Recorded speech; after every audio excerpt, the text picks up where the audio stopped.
So I have the pleasure of finishing what's been a really engaging, exciting morning of talks, and perhaps maybe therefore the toughest gig of being the last one before lunch. So a quick moment to introduce myself. My name is Chris Evans, and I've recently joined IABM as the new head of knowledge and insight to lead the business intelligence unit. Since 2017, I've been providing market insights and consulting to the broadcast media and tech space, and for the past 3 years, I've led the pro video and broadcast market research practice at Futuresource Consulting.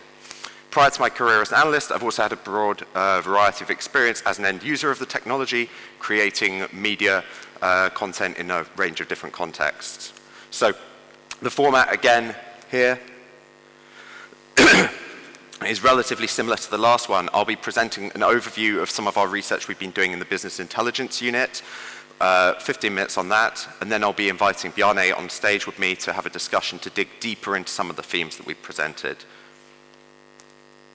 So the state of the industry, this is a great opportunity for me to reintroduce the business intelligence unit here at the IABM. So the IABM is a member organization representing vendors within the broadcast media and entertainment industry, but perhaps a lesser known kind of facet within our range of resources is having a dedicated market intelligence unit. So myself, I'm joined by 4 other analysts that have different specialisms and pull together into the research that we do. Before presenting any data, I always like to begin with a methodology so that we know what it is that we're looking at. I'm going to be presenting some highlights from our State of the Industry presentation, and this brings together a combination of primary research that we conduct with leading technology decision makers on both the vendor side, but also on the end user side, so we have both sides of the coin.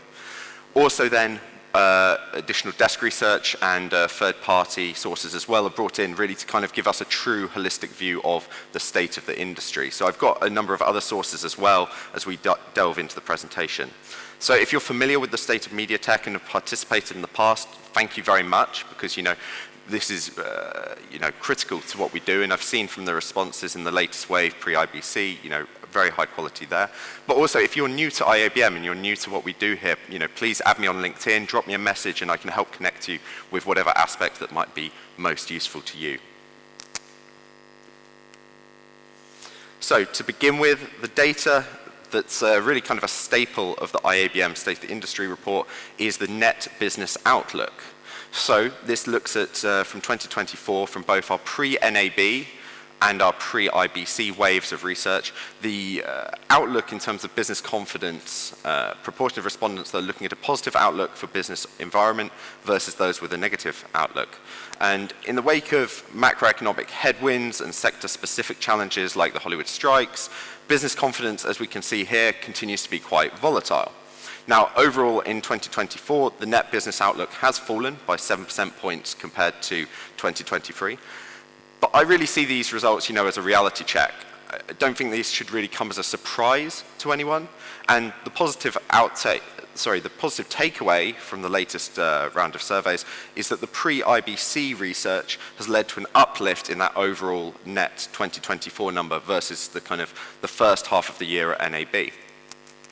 One of the key reasons for this was that, particularly in the February-March period, it became evident that some of the issues that had been in play in 2023, particularly the Hollywood strikes, that have maybe been optimistically forecasted as kind of being resolved with immediate effect moving into the new year in 2024 with the kind of strikes reaching agreements, actually have proven not to be so quick to blow over, and we've obviously seen with the IABC as well continued turmoil basically in the North American market, looking at where the actual distribution of kind of production labor may continue to be, because it's still remained highly volatile.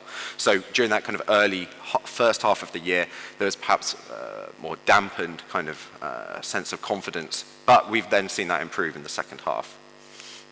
Now, to bring into play the European results for comparison, we can see that the region overall is more consistent in its outlook than the global sample.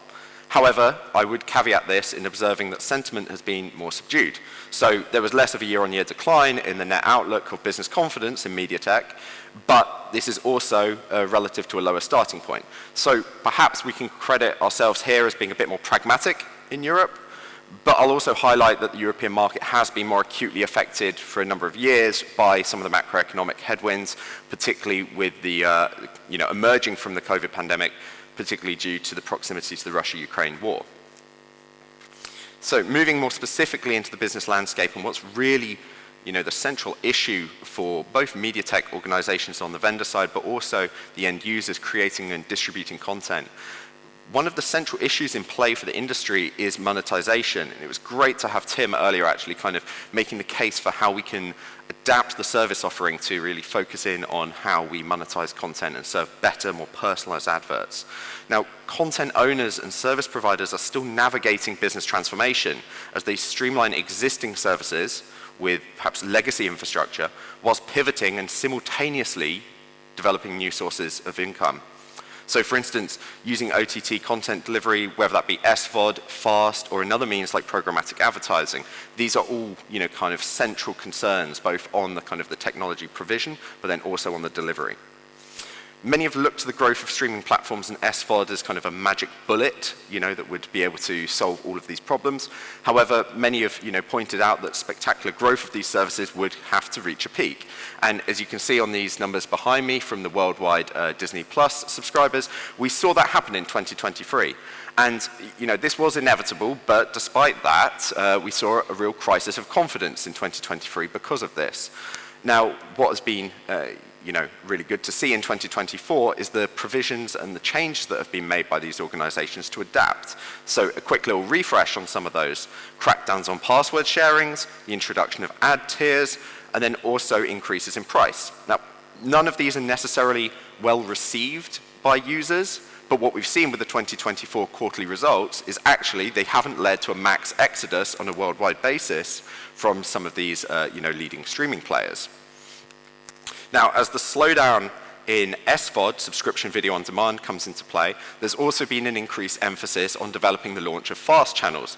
We talked earlier a little bit about some of that lean-back experience from a more familiar kind of linear choosing, where you're not necessarily wasting as much time trying to discover content. It's being presented to you in a way that's curated maybe to your interests or kind of niche hobby themes. So as of May 2024, we now have 1,943 unique channels in the US alone. Now, the US I'm using here because it's been a kind of an early adopting market that's, built out the case really for FAST. And I would note here that the annual rate of growth in terms of 2024 versus 2023, in terms of the number of channels launching, has slowed. And perhaps this indicates the market is approaching a saturation point. However, this remains, I think there remains plenty of potential in other territories, right? Because this is kind of the leading example. So then to turn our attention to the Norwegian market. This is some data that I've taken from the Norwegian Media Barometer. And we can see that, as we have a slowdown in service growth, it's starting to be attributed to the oversaturation of platforms and content. But while today, we're talking about streaming as kind of the leading kind of aspect of media, we need to remember that we don't have our services existing in a vacuum. We're surrounded by other types and formats of content as well. So here we can see, the media share of daily attention and how it allocates across different types here. You can see I've highlighted here the video services kind of on internet media. So this would include things like YouTube, for instance. And then we also have separately the traditional TV as the second one there. So ranking 4th and 6th in terms of daily, the number of individuals in the population that consume these. But then on the flip side, they actually rank 2nd and 3rd in terms of the actual minutes spent on average on a daily basis. However, with a larger delta between them. So video media, so this is again kind of looking at these kind of non-traditional streaming means of consuming video. So this might be UGC on Facebook, Instagram, TikTok, also complementing kind of website video or more kind of dedicated instances. But these other media types don't have to be forces to battle against. These can be gateways to draw prospective viewers to content and an extension of the brand or the story universe you're trying to create to enrich the experience for existing fans. Again, we heard earlier from Tim about the second screen experience. How are you drawing your audiences across these? And obviously on here we also have Physical media, books, newspapers, magazines, and I was thinking about these numbers and, you know, the success of the Marvel Cinematic Universe. There's a lot of emphasis put on kind of having continuative narratives that move across theatrical films. But also behind that, I think something that's really overlooked is that they've got a history of over 50 years of comic books, right? They've already got that media universe to draw you into. That was already built, that they could bring new fans into that came in through video media. Now, to look more specifically at the streaming landscape in terms of the services, we can see that the leading streaming players in the Norwegian market combine internet, SVOD, and direct TV options. YouTube rises above all others with the greatest average daily watch time. This is due to a successful combination of both short form and long form options. So it's a destination not just for mobile kind of short form, but also, as we talked about earlier, the living room kind of lean back experience, or those more kind of treasured viewing by appointment type pieces. And what we've also seen in terms of the numbers that they've published this year is that actually the short form vertical YouTube Shorts has been particularly successful in contributing to that overall advertising revenue. So a real mix, you know, in terms of the offering there. And one other thing that I think is important is, you know, not to overlook that viewing on the TV from UGC and pieces like that. And in September, at the Made on YouTube event, we heard the announcement that creators would be able to organize and present their videos as series. So in terms of the UI interface for the consumer, this is beginning to present YouTube content in a way that looks like high-end episodic TV. So when I say that, I'm talking about original series. So something maybe more akin to the way that you would see Stranger Things appear in your Netflix user interface. Now, to look at how this kind of landscape of streaming is influencing the audience behaviors, I'm turning to some data from Futuresource, actually. They have a nationally representative study in a number of key markets called Living with Digital, and this looks at how the consumers are engaging with the content, which devices they're choosing with, how they spend their time. And I mentioned earlier how the introduction of ad-supported subscription tiers into established SVOD like Netflix were helping to create new ways to boost subscriber numbers and ARPU. So for the next couple of slides, I want to dig into how consumer behaviors are evolving using data from Futuresource's Living with Digital. What we can see is, looking at this kind of European aggregate, is that 40% of all subscriber households have at least one ad-supported subscription now. And the principal analyst there, James, highlights that ad-supported plans are helping households continue service stacking. So in the past couple of years, there's maybe a bit of a concern about, are we going to reach subscription fatigue? Are people going to kind of top out and say, 2 is enough for me, 3 is enough for me, I don't want to have passwords or manage logins to all of these different services? And that is true to an extent, where we see the bundling and the subscription packages coming into play and offering value. But we can see that at the time being, there is still more intent to take more subscriptions. So looking to delve into this a little bit further, we can see, based on an aggregate of 6 European markets that are surveyed, so the 4 that are on the slide, France, Germany, UK, Sweden, and then also Spain and Italy are included in that. On average, most countries see little change in the number of subscriptions at the moment of 2.1 services here in Europe on average, but there's also room for improvement, because when we look at the global aggregate, it actually stands at 3.1. So is it just a case of kind of educating the consumer about the available options to them and finding the right services personalized to their needs and having more niche or specialized options available in the mix? So there is still a considerable appetite to take more services, and we see this, you know, looking at new launches and if they're a kind of a good fit. Furthermore, the market leaders should not be complacent. We talked earlier about how content is king, or maybe queen. Audiences are becoming more adept at switching. You know, exclusive content is still essential because they're not loyal to platforms, loyal to the content itself. And we've seen this, looking again over at the US. From June to September, the organizations claiming the leading share of living room TV watch time swapped 4 times in the space of 4 months between different distribution companies. So Walt Disney had it in June, then it moved to YouTube for the first time, surpassing them, then it moved to NBC Universal, and then back to Walt Disney. Obviously, Olympics was a big part to play in the NBC Universal move in there, so you can see the audiences will go where the content is and shift their viewing habits. So turning a bit of an attention back to technology that underpins the delivery of these services, looking at the respondent base that we have at IABM, we look at how the different technologies are shaping and driving investment. So on this scatter chart, we're looking on the x-axis at the percentage of respondents that noted that a technology was important to them. Then what we're doing on the y-axis is we're looking at the rate of growth or decline year on year. So surprisingly, or unsurprisingly, AI, ML, and analytics are breaking away into that high growth and high importance area. However, something not to overlook is that overall, cloud services and virtualization remain the most important to the highest proportion of individuals. Now, if we, take our eyes away from AI/ML for a moment, we can see that actually targeted programmatic advertising is therefore one of the most important year on year as we see more intent and interest in content monetization, increasing the yield per asset. So I think this is a really noteworthy area to look at how technology investment is focusing and where we can maybe expect to see more innovation coming to market in the coming year.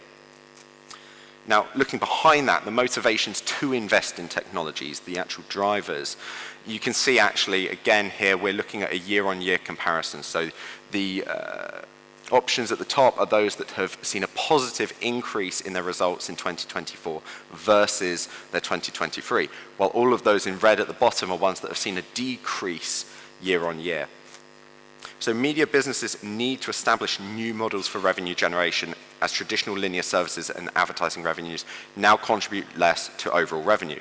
So we see that D2C platforms and other new innovations in how content is consumed are allowing content owners to serve their customers better with data-driven insights, often with the goal of reducing subscriber churn. So what is most important? Revenue generation. Also the efficiency, flexibility, and customization. These are the things that are being prioritized. But, this is also, to me, a warning sign. At what cost? If we focus in very narrowly on these areas right now, we're seeing less investment in innovation and future roadmap, less investment in training and support, less investment in interoperability and transparency. And what we see from across our research on other topics is consistently interoperability of technology and training and support being crucial in holding up the adoption of the next generation of technology. So what we need to do is not lose sight of these other areas because seemingly from the results of our data, they are the ones that are falling by the wayside whilst we focus in on the revenue generation points and consolidation. So investment outlook, this is a slight pivot on what we showed at the very beginning. This is looking specifically about the year ahead.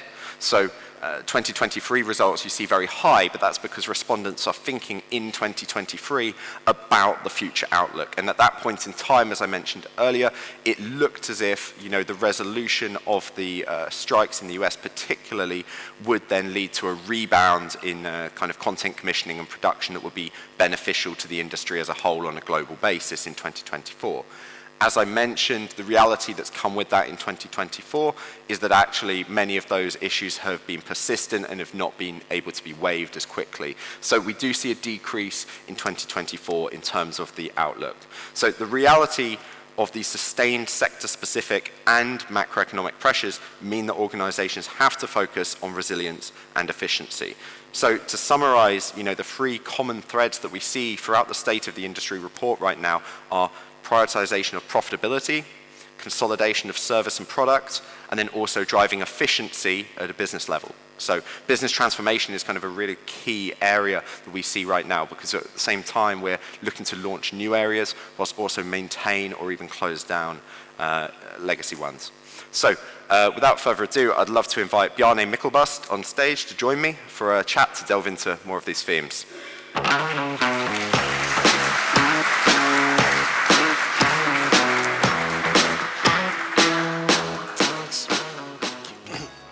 Thank you very much, Bjarne. And for the benefit of the audience, can you give us a little bit more of information about your role as head of distribution at NRK?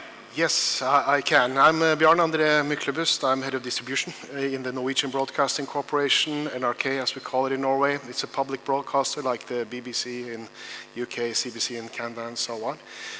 Been working with distribution, which mainly focus on doing agreements with TV distributors. We have some partners here tonight, like Altibox, Telenor, Telia, Alenta, and so on. We have also some transmitter networks in Norway on radio. We do DAB, which also is my network, and also DTT and so on. So basically, taking the content and the services out to the people is what I do. It's my work. Fantastic. Yeah. And we talked a little bit about the importance of cloud in the overall tech stack. Could you tell me, now that the adoption of cloud services is maturing, what type of changes are you making, maybe optimizing the balance between what you choose to do on-prem versus in the cloud? Yeah. A lot of transformation going on in the broadcast industry now, and especially also for NRK. We are moving our headquarters and also modernizing our technology stack, basically. Very much focused on production, going over to IP production, leaving the old technology behind, which is a large legacy problem, and going over to more IP-based production, and also looking, of course, into how do we use cloud storage and so on. A lot of possibilities with cloud. We've been using it for many years, especially for smaller applications and bigger applications also within our product portfolio. It's beginning to be more mature. It's still a little bit not quite there when it comes to doing heavy lifting around video and editing and so on, but it will get there. We see more and more products. But there's also another issue when it comes to cloud, and it's about security. It's about the ability to operate under crisis and so on. And especially as a public broadcaster, we have to be able to deliver information and content when there are crises and so on. So we are using the cloud for some functionality, but we are looking more into local data centers to do the heavy lifting around video and also playouts and such on. Also looking into have them redundant in Norway so we can also operate knowing where our stuff and where our functionality is being held. And from your perspective, as part of a broadcaster, is there anything you would like to see more of from the cloud service providers to, Yeah, okay, yes, back to cloud, we are using it, we're going to use some functionality. What we see now in this industry is that I think some things around the pricing models that we have to address. More and more usage of the cloud. We see the prices are going up, not only because you're spinning up more services, but also because of the prices basically just been rising the last 2 years. And you also very fast can get a lock-in for one of the suppliers, if it's Azure from Microsoft or Amazon and so on. There's also some things that we have to address there. It's a little bit back to the economics again. I think many of you that uses cloud service see the rising of the cost, maybe rising more than you expected, and you have to find solutions to keep them down. Yeah, and today we're here, at Northern Waves, particularly to discuss and share ideas about, issues and challenges that we can work on, as an industry and as a community that are particularly relevant, here in Northern Europe. So could you maybe talk about some of the issues you feel, you would like to exchange ideas around today, and have conversations about? There's so many things, and we talked about today on AI, which is very interesting. We over dinner last night, we were talking about, okay, when do we see the first full-length feature movie generated by AI from the beginning, the script and everything and the scenes and so on? We thought, maybe within a year. So there's a lot of things happening within AI. But also, as Nicholas from Viaplay was also addressing, there's some other sides of our industry that is problematic that we see, and that's the rise of piracy again. I was born in a time and, growing up in a time where we had Napster and we had MP3s and we were ripping off basically music and videos everywhere. And then it kind of went away because we got new services that were better for people to use, and piracy went down. But now it's back again, especially in the Nordics. There's a lot of money and a lot of revenue for the commercial entities basically leaking away because of these illegal IPT services. We as a public broadcaster, we're not into the economics of it, but we see that also our channels and arcade channels are also part of these pirate services, and they also leach directly into our CDNs, and so we are also paying for the distribution of the pirate services. And also we see our logos also connected with the IPT service, and we don't want to be connected with that kind of industry. So I think that's also a topic, especially in Nordic, but also rising in the rest of Europe. We see now also that we have to address in multiple ways, I think, which Nicholas was talking about earlier. So that's also some of the other side we see in the industry now. It's more problematic.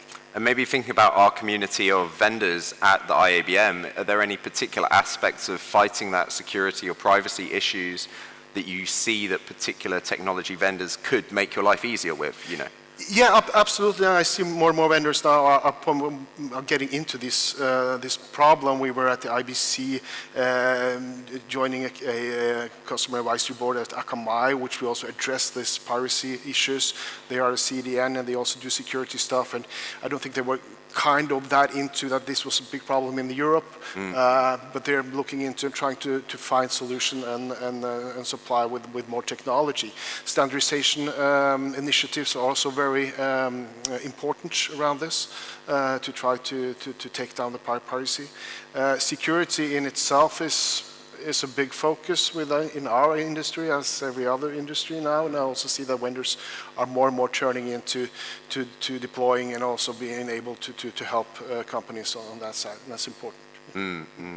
And some of the key takeaways, you know, from the presentation I was highlighting were, you know, efficiency, business transformation, you know, consolidation. But, you know, perhaps you've got an interesting perspective as being part of a state broadcaster here that you're maybe not necessarily as, you know, bound to the kind of the profit-driven metrics that maybe a more commercial organization is. Of course, you know, the kind of the overall balance, you know, needs to work. But we're still fighting for the same eyeballs, basically.